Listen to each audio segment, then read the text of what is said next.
Greetings, my fellow Marylanders. From high atop the state, I'm Garrett County Commission Chair Paul Edwards, and you're tuned in to the Conduit Street Podcast, the place to learn about the policy and politics impacting Maryland counties today.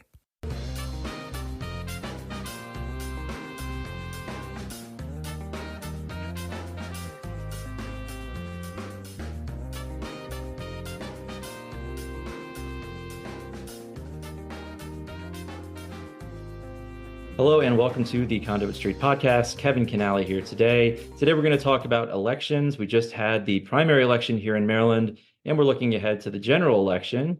Most people don't, I think, understand that elections are a core function of county government.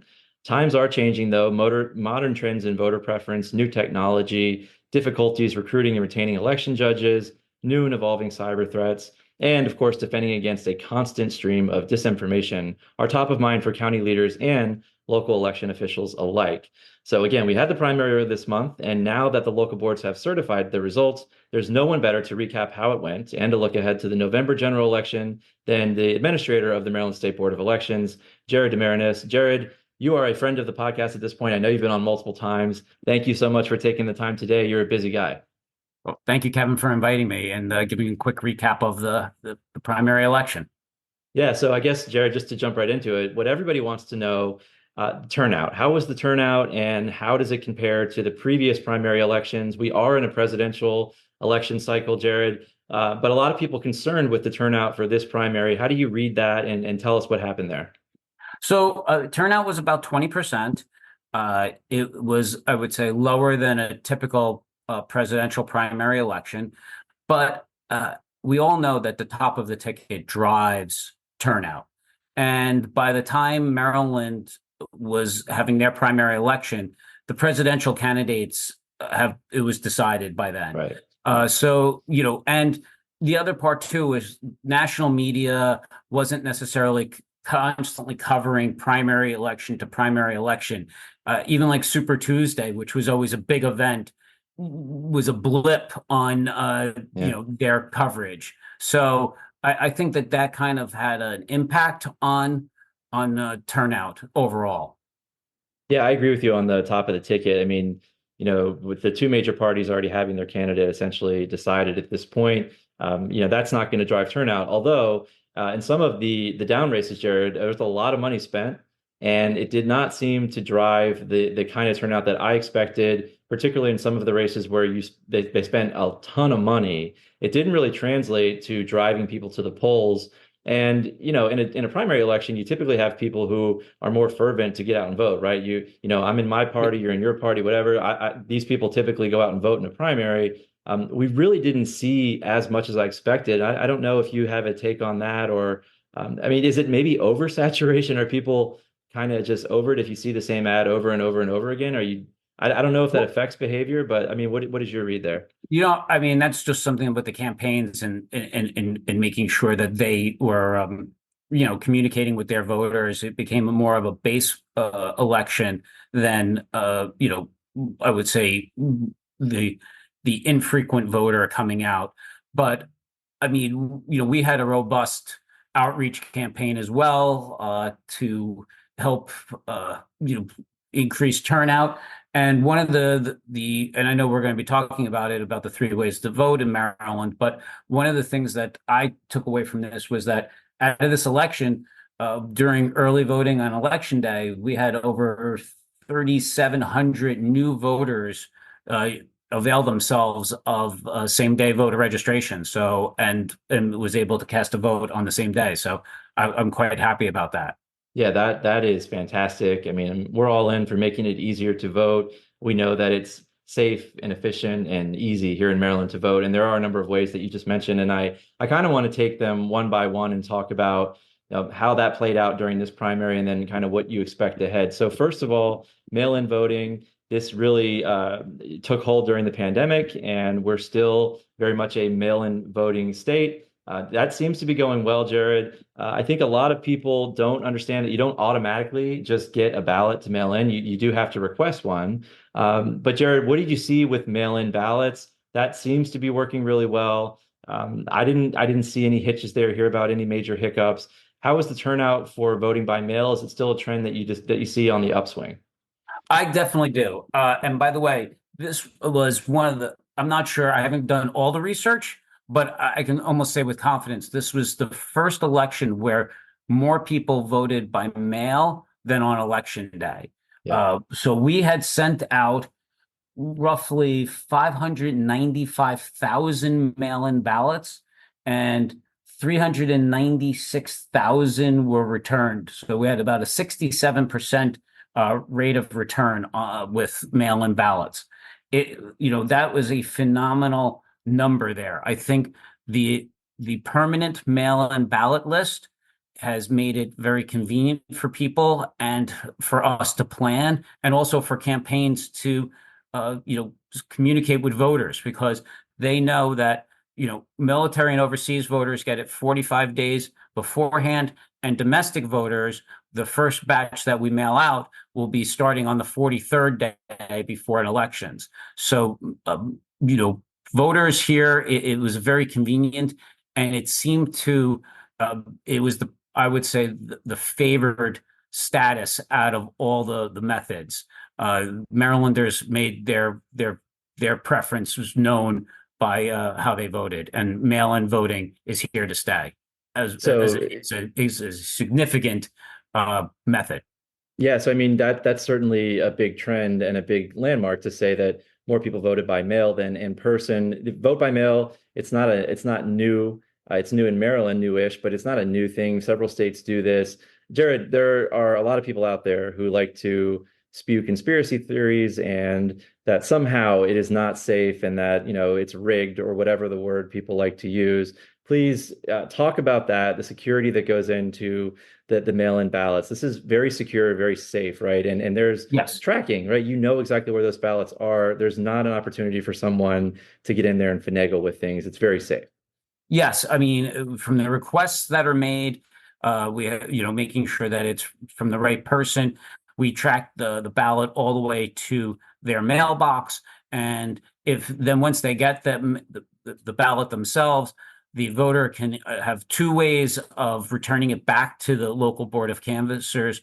They can give it to a drop box, which gets collected daily, sometimes even twice a day, or they can put it back in the mail, at which point we're tracking it from the point that they put it in the mailbox back to the local board of election.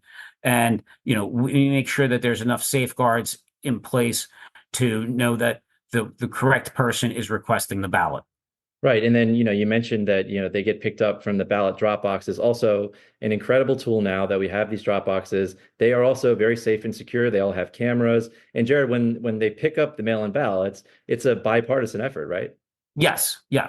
Or the drop box ballots, I should say. Right? Exactly. Right. And, it gets logged. And the other part too, which is, I think, important for voters, is the communication right back to them. So it's not like once we've mailed it out to the voter, we notify the voter a ballot is on its way to you. So the voter then kind of is expecting it. Second, once we receive the ballot in our possession, we notify the voter that it has been received, so that then they can breathe a little bit easier, saying, okay, well, it's in the local board of elections possession then. And then finally, once it's canvassed, we notify them that it has been counted as well. So along the way, too, the voter is kept abreast of its status.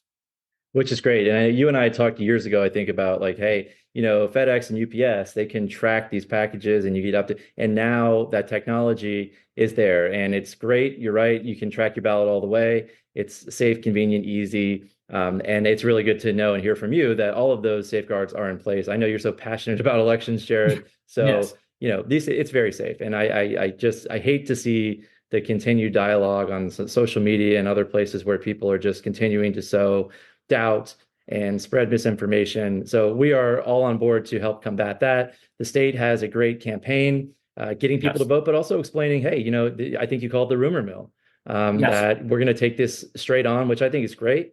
And we're just going to give it to you the way it is and without any of the other stuff that comes with it. So I think SBE's done a great job there. in marketing and getting the information out, and then reminding people how safe and secure it is and how easy it is to vote in the state.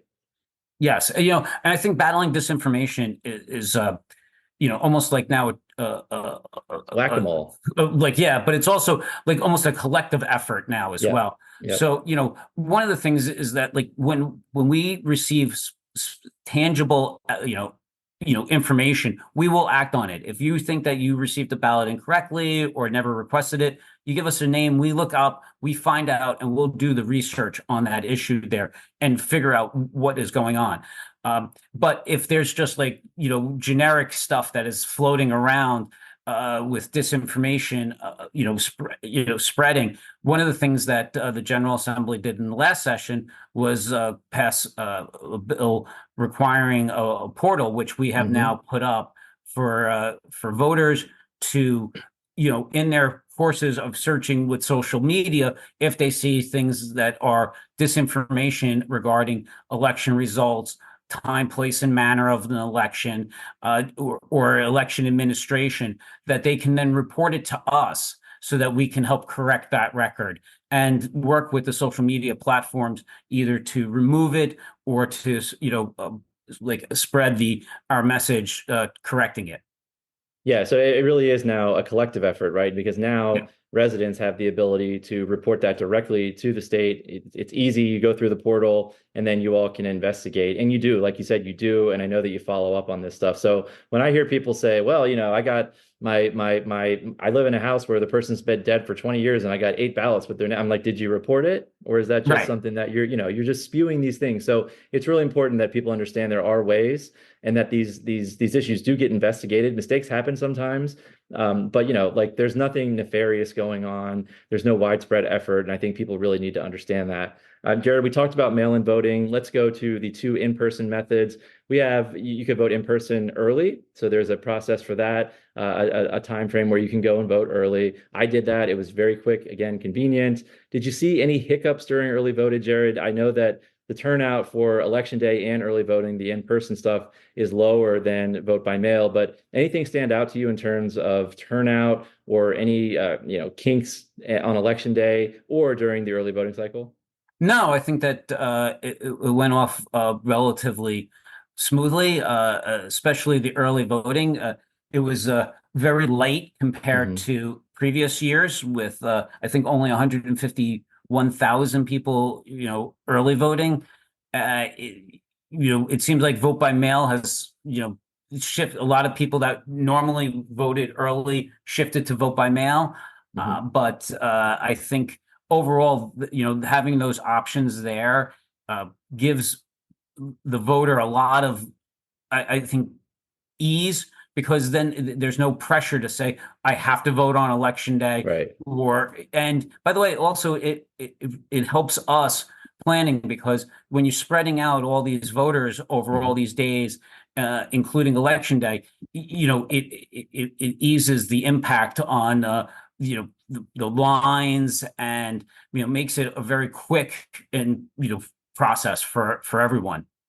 Absolutely. No doubt about it. And that gets in, Jared, to canvassing, and always a big deal. And we had been yelling and screaming during the pandemic about a really antiquated law that was unique to Maryland, that slowed things down, that created just doubts in the minds of many people where they had to wait on results. The General Assembly passed a great bill to speed that up. And so I think that's mostly been addressed, and that they're able to now start processing mail-in ballots, not actually counting them, but they can at least start the process so that you're not waiting until the polls close to open up all the envelopes, right? You can do things beforehand to get ready, and that really does speed things up. And that's important because people generally expect election results instantaneously.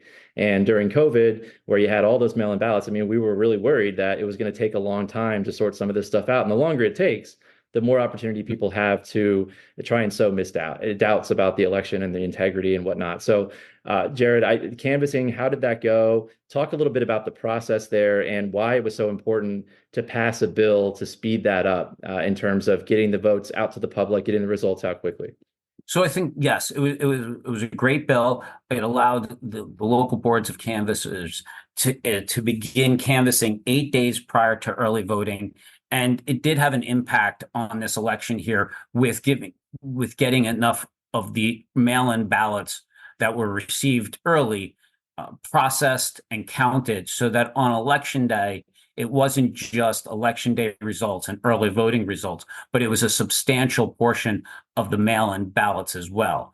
The bill had a lot of flexibility so that some of the smaller counties didn't need to count for 8 days, but it allowed some of the bigger ones, like a Montgomery, the ability to canvass multiple days prior to early voting and through the early voting process, so that they can get the results quickly to the public, so that they can make determinations based upon it. Because as we move more and more to mail, it's something that is, we have to start looking at how we're going to do the canvass, because if early voting is not going to be a significant number of voters, and election day is also not going to be a significant number, then we have to make sure that the expectations for declaring winners is going to be sometime, might be after election day, especially in very tight races, even if we count early.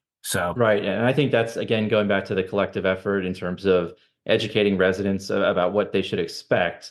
Things are different now. Technology is different. Voting methods are different. So there's also going to be a change in results. And like you said, for very, very close races, it might not be immediate. But I think as long as people understand that, then it makes things go a lot easier. During COVID, I think that was more difficult, and there was just a lot of stuff flying around. But now I think people have sort of set those expectations, and it's incumbent upon all of us to share that information and just make sure that people understand what's going on and what they should expect, right? Right. And, listen, the earlier you drop off the ballot, right, then we've have the ability to canvass it early. If you drop it, the ballot, which you're allowed on election day to drop box, then that ballot's going to be canvassed post election day, just because, we have only so many workers and staffers, and they're gearing up for in-person election day voting. They're not going to canvass those ballots until afterwards. So as if you're a vote by mailer, it helps if you cast it maybe a little bit earlier so that we can canvass it earlier. So right, absolutely. And Jared, speaking of all the great folks that run elections at the state and local level, there's been a lot of effort to make sure that we're able to recruit and retain election judges. We've increased the mandatory pay across the board. But I think, there are other reasons why people just aren't as engaged civically. I mean, we're not just seeing this for elections. We see it with like volunteer firefighting, et cetera. Do you think that the pay increase really helped stabilize our pool of election judges, Jared, or are you hearing other things as to why people may not want to do this? We know that there are threats out there, and we talked about the misinformation. Some of this stuff is just nasty and terrible, and I know that must have an effect on the psyche of some people. Oh, it does. And I think that the combining the pay with the protection bill that the governor and the administration helped shepherd through this last session here, I think goes a long way, showing where Maryland is versus where my national counterparts are. Maryland is taking proactive steps to help retain, but also recruit and show respect, and that the need for protecting election judges and staff is important, and that the work that we're doing help protecting democracy and enfranchising people is vital. Whereas, other places, they're not getting protected, and you see a major drop off here. So I think that overall, the national news doesn't help with us with the recruiting efforts, right, but locally we're making great strides, and that is having an impact on us. So a lot of people are like, I don't want to be an election judge. I saw this on the national news, but then here in Maryland, it's a little bit different, and I think these steps go a long way. No doubt. And, I agree with you on all of that. And I think, obviously it's a noble thing to protect our democracy. And, Mako we had an initiative bill a few years ago to do that. I'm glad it finally got across the line because I think, yes, we're going to hold people accountable, but it also sends a message, right, to all the people protecting our democracy that we have your back, that Yes. this state collectively had decided we're not going to put up with that. So more than, holding people accountable, yes, but I also think it sends a really important message.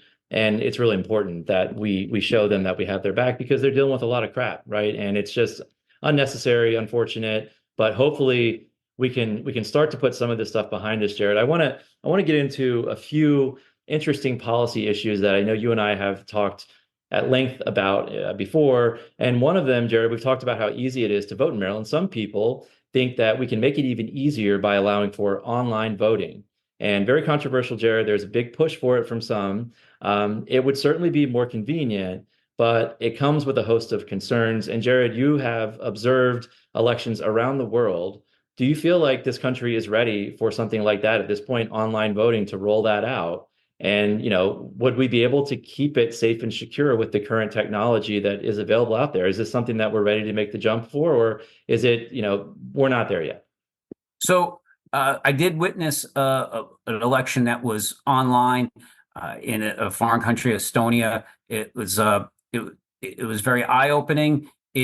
That model would not translate well to America or to Maryland. It's just completely different on how they, I would say, from the foundation forward, was completely different, and it wasn't something that could be exported over here. I know that there are policy discussions going on about online voting. The biggest one there is making sure that we invite the security experts here, right, the DeWitts of the world, as well as, our federal partners, about, the transmitting of ballots across online.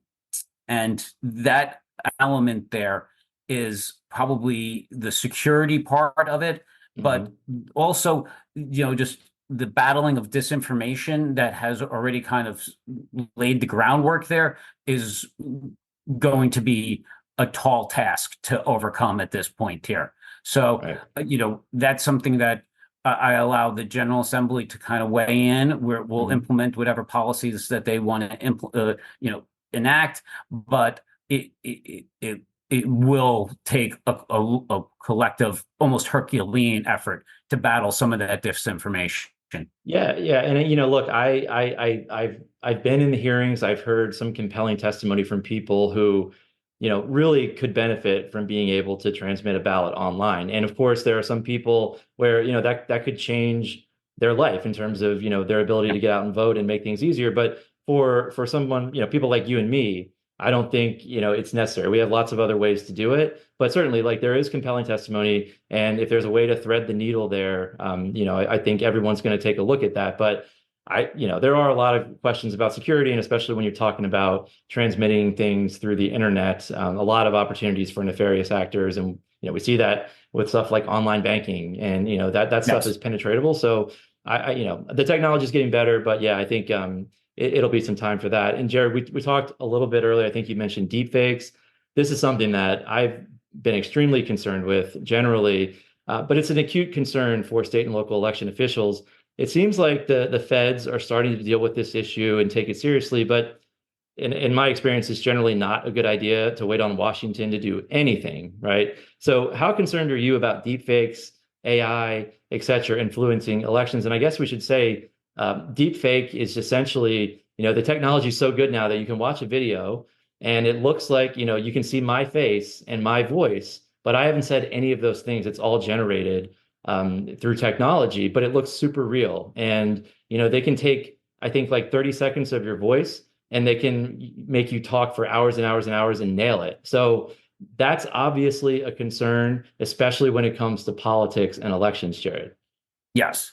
I think that these are tools, deepfakes and AI are tools, and there are nefarious actors out there that want to influence elections or suppress voters, and they're going to use these tools to, I would say, confuse and blatantly pass falsehoods. to voters. I am very concerned about that. Uh, and I think that the General Assembly will probably need to act sooner than later on this issue here. One of the things that, as in my former role with candidacy and campaign finance was at least, if there's a deep fake that something that did not occur in reality, we try to get the voters a little bit more information by saying through regs that they have to put in that this never occurred in reality. It's small, I would say small steps, but it allows at least the voter to make more informed choices, that they know that this is not something that occurred in reality, and then they can weigh whether or not they, how they want to take that information and move forward with it. I mean, some of the stuff with AI and deep fakes now are pretty amazing with, especially in foreign languages, because they can take, Right.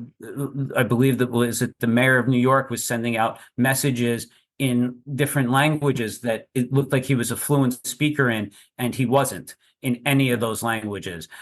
So, that also has impacts on voters as well. So I think, this one here, especially with First Amendment rights, Right. is going to be very difficult, but there's a governmental interest that we need to help protect and make sure that the electorate is informed. Yeah, I mean, it's threading the needle, right? And you do have to worry about First Amendment rights, and that's always something that you're going to deal with. But this is also, Jared, something that, it's just a new technology. And how do you write that language? Like you said, it was not made in reality. I mean, like that legislative language will be interesting. I know that some states are looking at it, but yeah, it's just trying to find the way to thread the needle there without trampling on people's First Amendment rights. And that's just something that we're going to have to deal with. But I agree. There is absolutely a need to regulate this stuff. We can't have that. We've seen some social media companies do sort of the self-regulating, Jared, that we talked about earlier, where people can flag posts and they will get reviewed ostensibly, right? I think that's good, but you think that there's got to be a hammer somewhere. But again, it's social media, it's the internet, it's the wild, wild west in a lot of ways. And it's hard to deal with that unless you have, everyone coming together and getting on the same page and making it a collective effort. I think that's the only way to deal with it in my mind. Yes. And the other thing too is that I'm hopeful for the future as well, Kevin, on this here, is that, we're a generation that we didn't grow up with social media, like it came upon us. And I think we saw in 16 how social media can be used for, how the evils of social media on influencing elections in 16 and going forward, and foreign influence as we go, as we age, a younger generation that is growing up with social media in their part of their lives forever, understanding deep fakes, AI, and how what is real and what is not real. And I think I'm hopeful for the future that they're able to help way through this and see those and make the correct choices. Because I look at foreign elections and saying, while we're just, still within a decade of having foreign influences really impacting our elections, other places have been dealing with this for decades and decades, and they've been able to decipher and know the truth versus a deep fake. So I think that I'm hopeful about this, but regulation is needed. Yeah, that's a great point, Jared. And I really hadn't thought about that, is that, these kids are immersed in it now and they're going to grow up with it. And so hopefully it is a lot easier, and they're saturated with this stuff. So hopefully they will have a keen eye for how to detect that kind of stuff. Jared, we've gotten through a bunch of stuff. Looking ahead to the general election, what do you expect for turnout? Should we read into the primary numbers and read into that at all for what we expect in November? We know that presidential races typically get people out to vote. This one should be fairly contentious. So do you expect there to be, right around the sweet spot where we typically are for a presidential election? Do you expect lower turnout? I know it's hard to gauge, but with all your experience, I mean, should we not look too much into the primary results as an indicator of what we should expect in November? I think that you can almost throw away the primary result turnouts.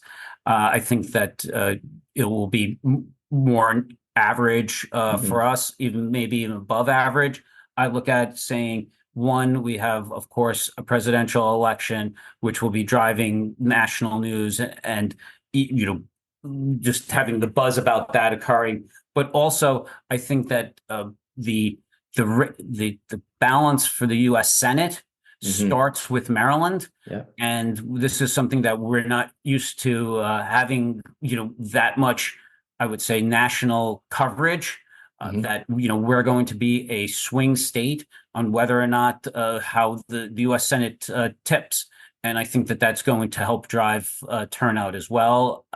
So I think that those big races at the top of the ticket will make sure that Marylanders will come out and vote in I would say numbers.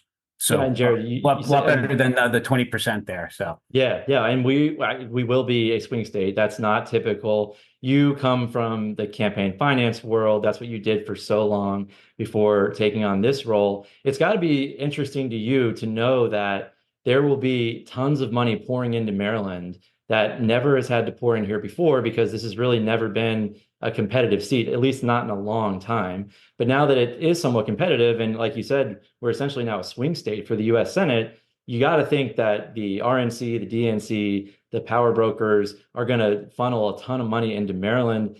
Does that concern you in any way? Are you interested there to see what's going on with all the PACs and all this money that, again, we're just not used to seeing that, because typically they haven't had to spend a lot of money in Maryland because it was a done deal. We knew where the seat was going to go. And so you didn't have a ton of national money pouring in. Now you do. What does that mean? And how do you read that? Well, I just think that I think it's going to mean one, more voter engagement because the voters are going to get inundated with campaign material.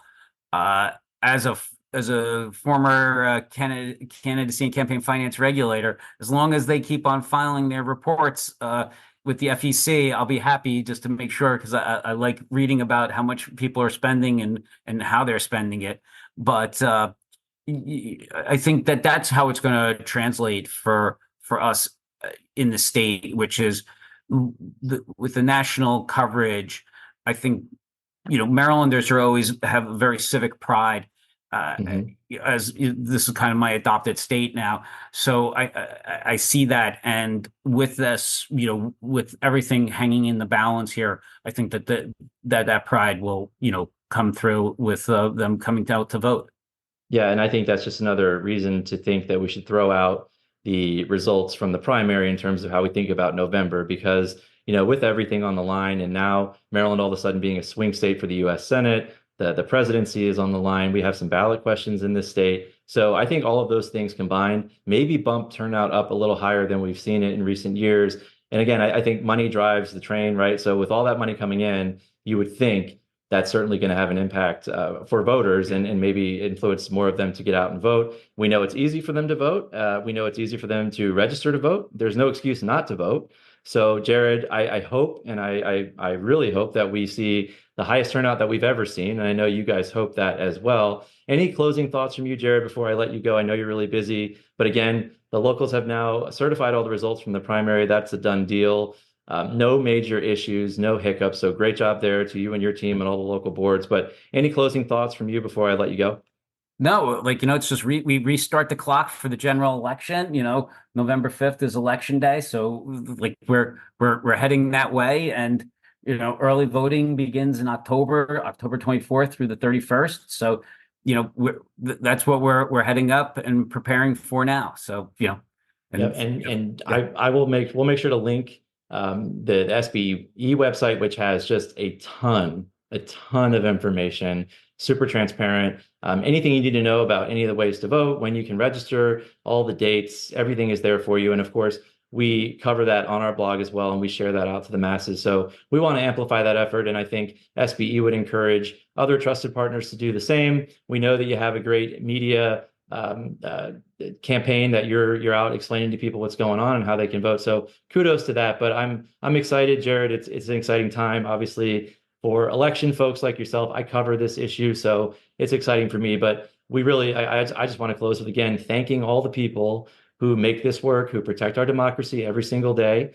Be nice to them, say thank you, get your I voted sticker, make sure people that you know that you voted. And again, just really can't say enough for all the people out there dedicated to doing this, Jared. And I agree, we are a prideful state. And I think that we're going to show that in November. So I'm excited and I'm very optimistic. Thank you. And thank you again for giving me this opportunity to recap the election. So thank you, Jared. No, it's always a pleasure. We will have you back, I'm sure, probably before November and then after November and for many, many years to come. But we'll leave it there for today. Big thanks again to Jared DeMarinis. If you enjoy the podcast, please go ahead and subscribe. That way, all of these episodes will be sent directly to the device of your choice. You can also follow along on social media, Facebook, Twitter, and then, of course, you should read the Conduit Street blog. But we will leave it there. Kevin Kinnally signing off. We will talk to you soon.